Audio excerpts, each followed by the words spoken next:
Il-Prim Ministru Ingliż David Cameron se jippubblika dettalji marbuta mal-ħlas tat-taxxa tiegħu.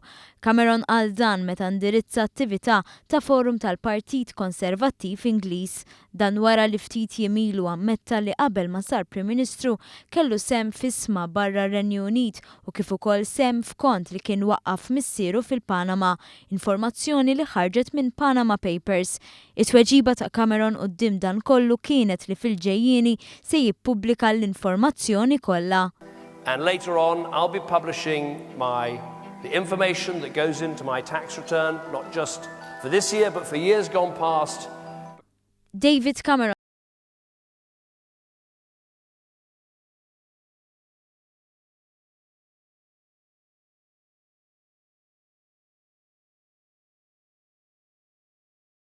shares in a unit trust, shares that are like any other sorts of shares and paid tax on them in exactly the same way. I sold those shares. In fact, I sold all the shares that I owned on becoming Prime Minister.